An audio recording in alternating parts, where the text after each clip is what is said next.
Page 118. What does this tool help us with? Prepaving is the process that helps us to set our emotional priorities and close the vibrational gap before taking any sort of action. That's what prepaving does. Hi, Kathy. Good to see you. So it reminds us to remember what is our biggest priority. And always, our biggest priority for anyone is going to be harmony, is going to be happiness, is going to be wanting things to turn out in their favor. Now, that's the broader goal. Stop trying to control the in between. This reminds me of a question Rose asked in the group a couple of days ago. And so her question was, can you talk more about something that Abraham talks about, grid work? Now, grid work is not a tool. Grid work is a way for understanding trust, and prepaving is also a way for understanding trust. Whew. Okay, I think I will go to my whiteboard. Guys, give me 1 second to open it up.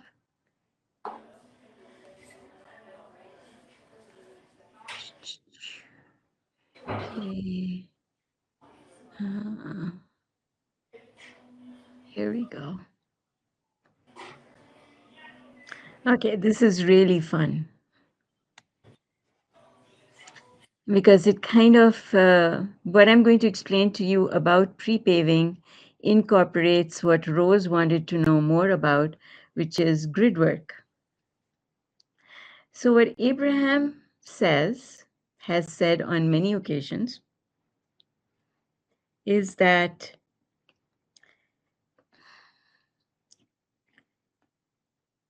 law of attraction, or how things happen the way they do, is like grid work. So they use the example of a grid. And I want to say to you that it explains our formula for manifesting, which is ask, trust, and receive. So let me share my screen now. Claudia, Nancy, good morning. Good to see you. Kathy, Sue, good to see you. Okay. So our formula for manifesting is ask, and then step 1, ask.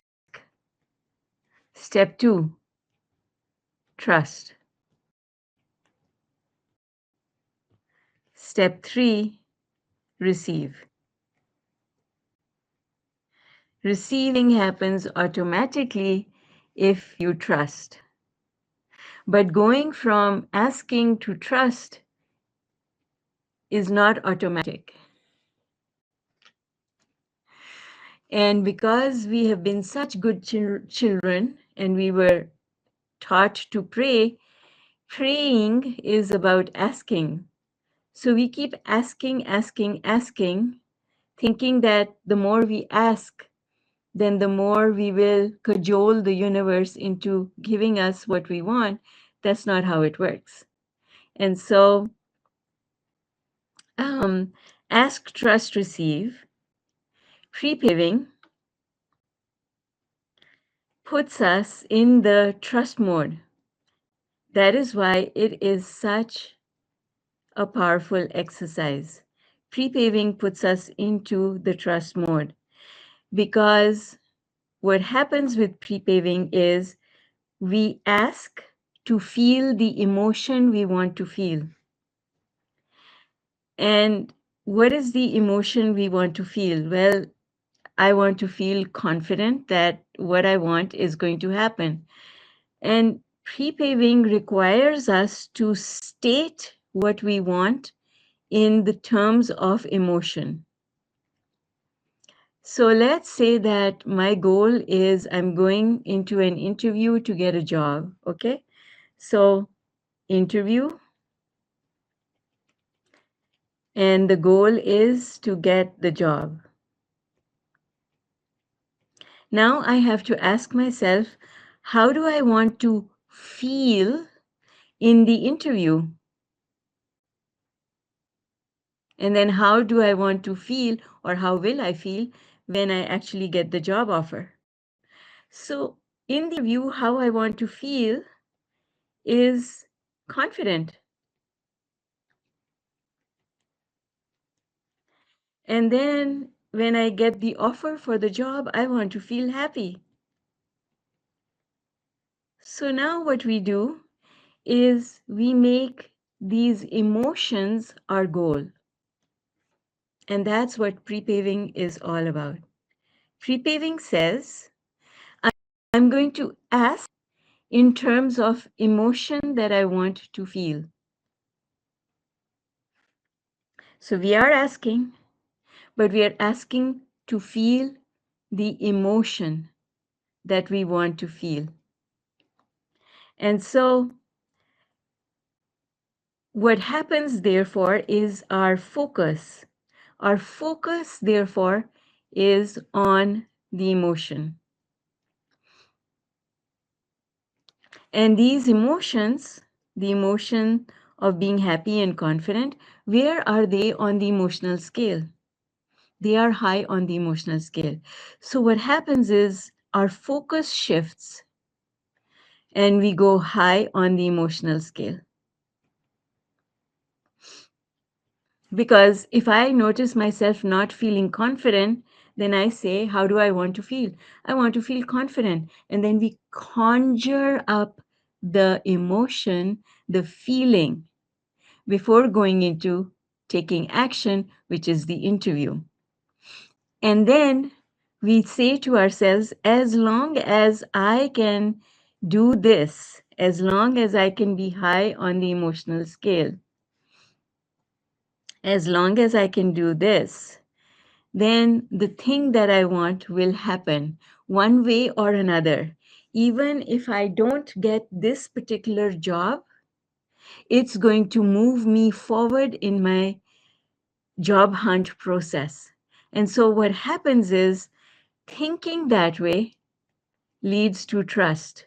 Because basically, what I'm saying is, I'm going to do my part. What is my part?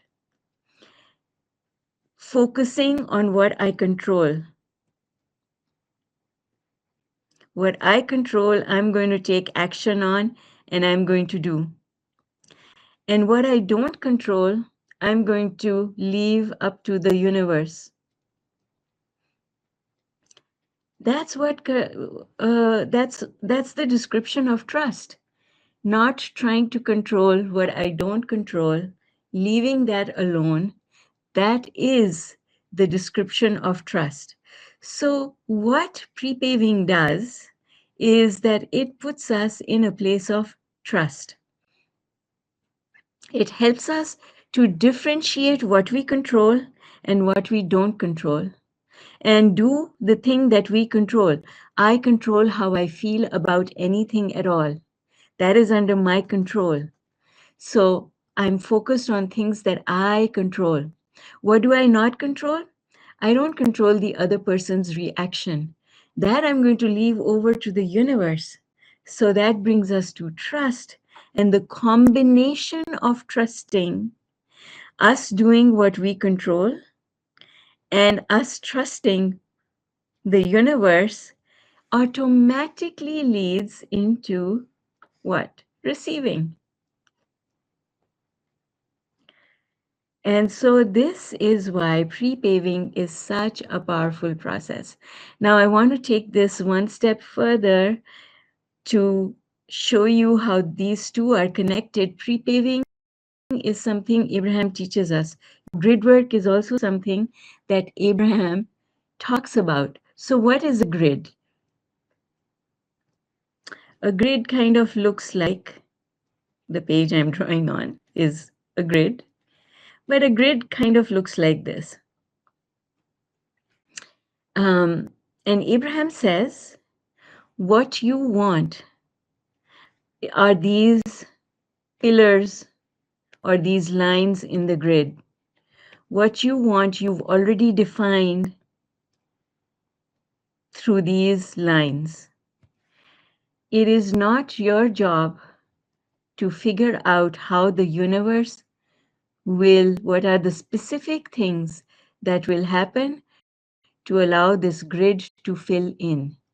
So Abraham uses, in order to explain grid work, the specific example is the structure of a house. So if this was the wooden structure of the house, your job is to create the layout for the house. Where are the walls? Where are the doors? Where are the windows? It is not your job to bring in the drywall and start building it. Leave that. What materials are required to complete the job, that's not your work. That is the universe's work. And so the universe will fill in the grid. This is the universe's work. Your work is to give birth to the desire, which is the grid. So the universe leave the specifics of things to the universe, and you just control your wishes, your desires. You focus on your desire. Let the universe focus on the specifics. What does that mean? In the way I look at it, what it means like is, here is where I am, universe. This is where I wish to go. This is my destination.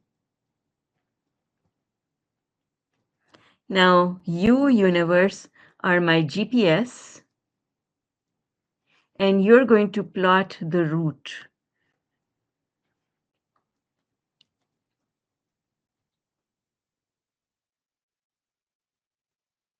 And then I'm going to take the action of following my GPS and actually taking the steps that get me here based on what the GPS is telling me. So this green line represents the action that I'm going to take to follow the GPS. GPS is giving me the details of where to turn, where to get on the highway, where to get off of the highway. All of that is what the universe is telling me. And so if I keep following all of these steps, I will get there. I don't have to. I have to stop asking the universe, why did you ask me to turn here? Why did you ask me to take this highway instead of that highway? Why did you ask me? Because there are thousands of routes. There are literally thousands of routes turning and twisting, taking us to the destination. The universe is going to pick the route for you that represents minimum negative beliefs for you. It is going to pick for you the path of least resistance for you. And the universe picking the path of least resistance for you is what we call trust. So going back here, trust is trusting that the GPS, whatever the GPS is giving us, is correct information. Don't use your logic to judge the route that the universe is plotting for you, because the universe has this overall view of all the routes. Your logical mind does not. Your logical mind is limited. It can only see 10 paces in front of you. You cannot, even if you are on a highway, you cannot see the entire highway. You can only see, like, I don't know, 100 yards in front of you in clear weather. So this is why we have to put our trust in the universe. Trusting means whatever is happening, I don't control. I don't control the route that the universe is plotting for me, but I'm going to go anyway because I trust my GPS. I trust my inner guidance system. And so what this is how all of it comes together, literally. See, this is why I say that the fundamentals never change. The fundamentals are the same. Once you understand the fundamentals, you can take apart any situation. Makes sense, guys? If this makes sense for you, put a 1 in the chat, please. And I'm just going to go open Facebook.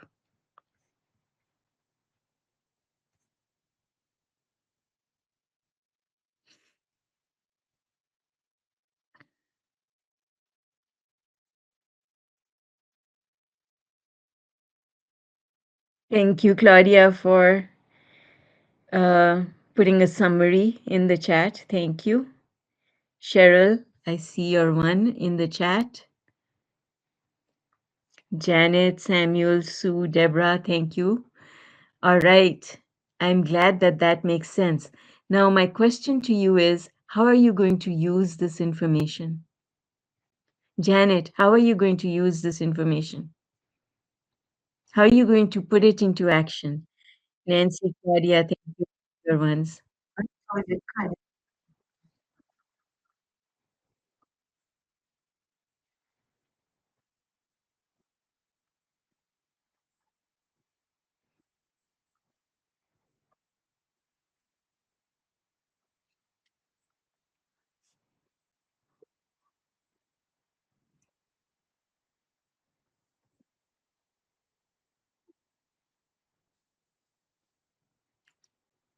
Awesome. That's fantastic. I love it.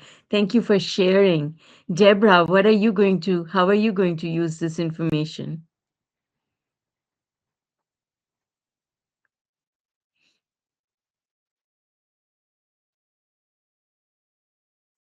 You're muted. If you're talking, I can't hear you.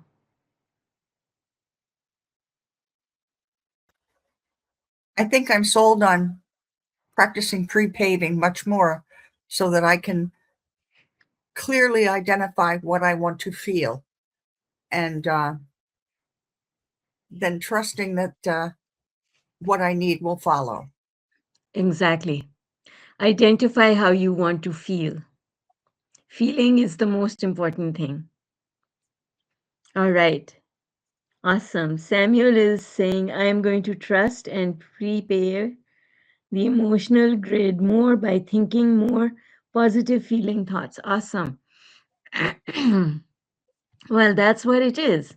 Our work in the end is to trust.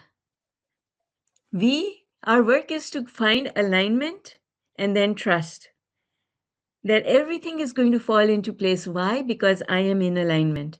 What does alignment mean? It means reaching for the highest emotion that I can reach for from where I am at this point in time. Not all the way up, just as far as I can reach from where I am at this moment in time. All right, Sue, how are you going to use this with respect to Jim? Ooh, um, just pre-paving my emotions on all of this. You know, I think knowing about law of attraction, and everything, we make it such hard work, and this isn't hard work. You know, this is like, it makes perfect sense. That was a wonderful explanation of all of it, the grid, the whole bit. You know, it's like we try to just bang everything into place day after day after day, and it's exhausting. It is exhausting. It's Mm, exhausting if you said something really important that I want to speak about, Sue. mhm, It is exhausting if we take the modular approach, meaning I have to do this module and this module and this module and this mhm. module and this module. But if we whittle it all down, it's alignment. Mm. That's all I have to do. I have to find a way to be aligned. And then it's not that hard anymore because there are literally thousands of ways that we can find alignment, right? Yeah. So, yeah, we tend to make it harder than it is because we step into our mind instead of stepping into our heart. Yeah. So, Samuel, how are you going to do it? You said I'm going to appreciate more, find more alignment. How are you going to do it?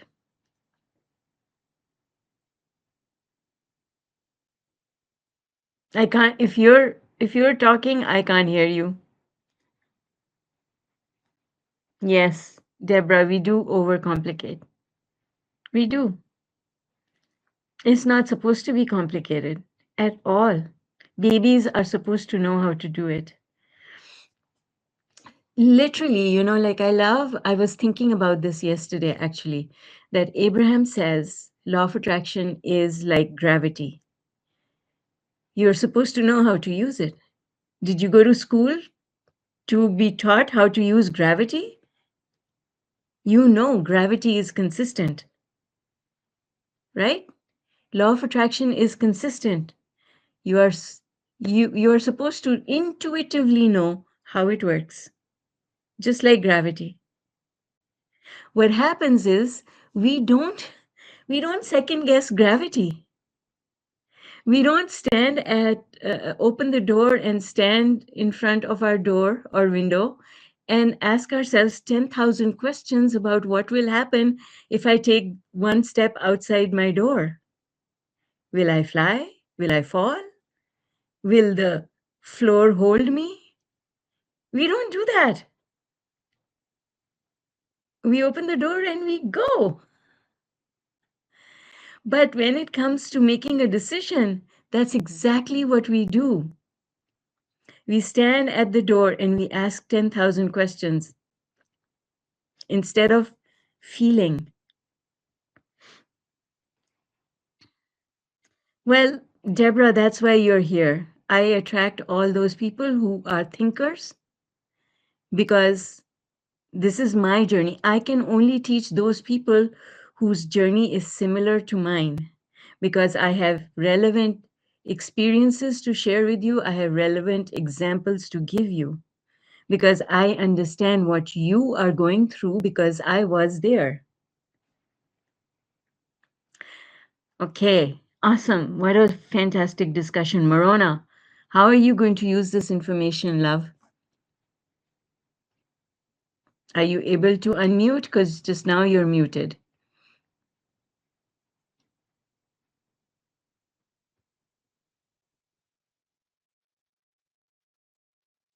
Samuel says, I'm going to spend more time thinking of Narnia. Okay, awesome. Yes, Deborah. I'm just going to go check Facebook. Let's see. Nancy says, I have upped prepaves, meditation and appreciation. Joined a 10-day money manifestation challenge and got $800 bonus. Awesome, Nancy. That's fantastic.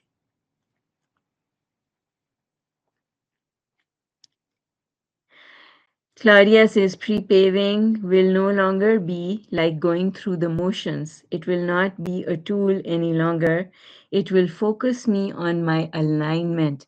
Yes, Claudia, that I love what you just said. That's perfect. We unless we feel the pre-paving, it's not effective. It is supposed to create a vibrational shift. What is a vibrational shift? It's a feeling shift. Claudia says, I owe pre-paving to myself. Alignment is my birthright. Yes. Pre-paving means looking after myself so it comes back to self-worth again. Yes. Yes. Yes, yes. I want to relearn what we were born with and make a beloved habit of it. Oh, yes, yes. And in the beginning, it is going to be work. Why? Because I trained myself out of it. That's why. I used to know it, but I trained myself out of it. Um, and so now I have to retrain myself, and that's going to take some work. But if I do the work, it will get easier. Just like when we use certain muscles you haven't used for a long time, then you use them, you feel out of practice. You feel the burn, you feel the stretch. And it's the same thing. We are relearning something we have forgotten. In the beginning, it takes work. How much work? Somebody asked me that the other day, Sarah, how long does it take? And my answer is it depends on how stubborn you are. How stubborn are you in letting go of the way you used to do things? Because it can happen instantaneously. Don't we see people giving up smoking instantaneously, giving up alcohol instantaneously? You can give up your thinking habits instantaneously as well. And then some people, it takes a long time. They give it up, then they go back, then they give it up, then they go back, right? So for some people, it takes longer. It took long for me. The reason I explain law of attraction in so many different ways is in the hope that it will take less time for you. I had to figure it out. And now maybe some of the things that I've learned can help you.